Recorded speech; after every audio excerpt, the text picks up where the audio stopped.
Bismillahirrahmanirrahim. Assalamualaikum warahmatullahi wabarakatuh. Perkenalkan, nama saya Nur Hikmah Darmayanti dengan NIM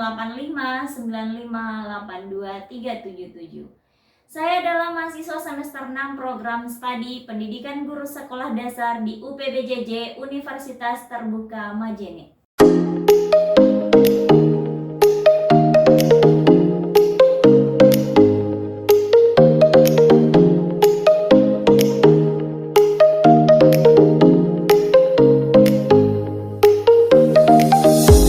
Sahabat UT, selamat datang di video resmi Universitas Terbuka. Di video ini kita akan membahas tentang sesuatu yang penting dan sudah pernah kamu dengar, yakni Automated Online Proctoring atau yang sering disingkat dengan AOP.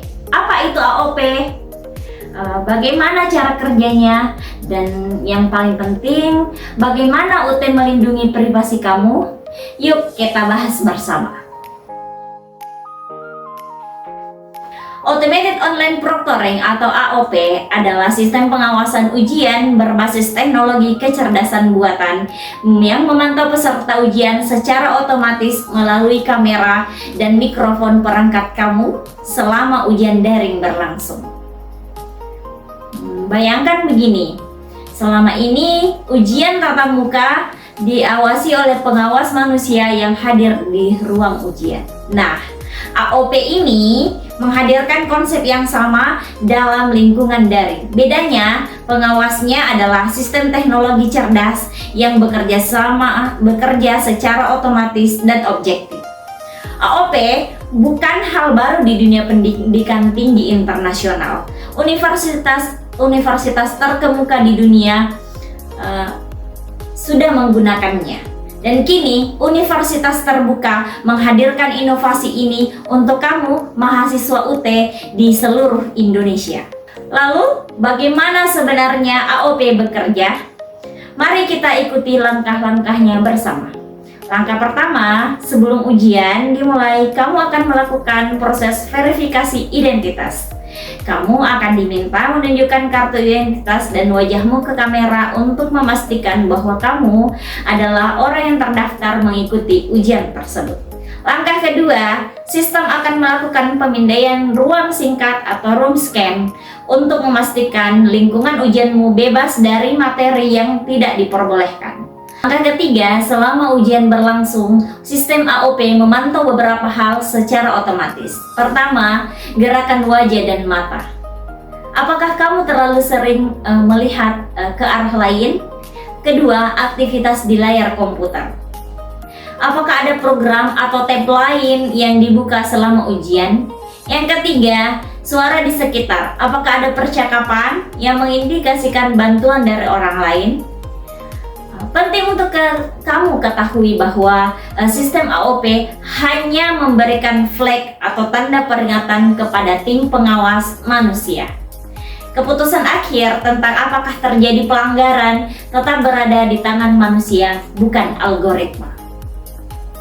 Manfaat AOP dalam menjaga integritas akademik. Mengapa UT menghadirkan AOP? Jawabannya sederhana, untuk menjaga integritas akademikmu dan nilai ijazahmu. Ketika ujian diawasi dengan baik dan kecurangan dapat diminimalkan, semua mahasiswa berkompetisi dalam kondisi yang adil dan setara. Nilai yang kamu peroleh benar-benar mencerminkan kemampuan dan kerja kerasmu. Lebih dari itu, ijazah dari universitas yang dikenal menjaga integritas akademiknya dengan serius akan lebih dihargai oleh dunia kerja dan masyarakat. Artinya, AOP bukan hanya melindungi kualitas ujian hari ini, tetapi juga melindungi nilai ijazahmu di masa depan. AOP juga memberikan manfaat bagi dosen. Dengan data analitik yang dihasilkan AOP, dosen dapat mengidentifikasi pola perilaku ujian yang perlu mendapat perhatian, mendesain soal ujian yang lebih efektif, dan memberikan umpan balik yang lebih tepat sasaran kepada mahasiswa. Selanjutnya, bagaimana UT melindungi privasi mahasiswa? Kami mendengar kekhawatiranmu tentang privasi dan kami meresponnya dengan serius. Pertama, data yang dikumpulkan AOP hanya mencakup data yang relevan dengan proses ujian, yaitu rekaman video selama ujian berlangsung, rekaman layar komputer, dan data analitik perilaku. Data ini tidak digunakan untuk tujuan lain apapun. Kedua, semua data tersimpan di server yang aman dan enkripsi tingkat tinggi. Akses terhadap data ini sangat terbatas dan hanya diberikan kepada personel yang berwenang dalam proses pengawasan akademik. Kedua, semua data disimpan di server yang aman dengan enkripsi tingkat tinggi. Akses terhadap data ini sangat terbatas dan hanya diberikan kepada personel yang berwenang dalam proses pengawasan akademik. Ketiga, data ujian kamu akan dihapus secara otomatis setelah periode retensi yang telah ditetapkan, kecuali jika terdapat kasus yang sedang dalam proses investigasi. Keempat, kamu memiliki hak untuk mengetahui data apa yang dikumpulkan tentang kamu dan mengajukan keberatan jika kamu merasa ada ketidakadilan dalam proses penilaian AOP. Prosedur lengkapnya tersedia di portal UT. Ingat, AOP bukan untuk memata-matai kamu, tetapi untuk memastikan bahwa ujian yang berlangsung secara adil bagi semua mahasiswa UT. Nah, itulah penjelasan lengkap tentang automated online proctoring di Universitas Terbuka. Jika kamu masih memiliki pertanyaan, kunjungi portal UT di www.ut.ac.id atau hubungi helpdesk kami yang siap melayani. Bersama AOP, kita jaga integritas akademik masa depan yang lebih cerah. Semangat belajar sahabat UT, sampai jumpa. Wassalamualaikum warahmatullahi wabarakatuh.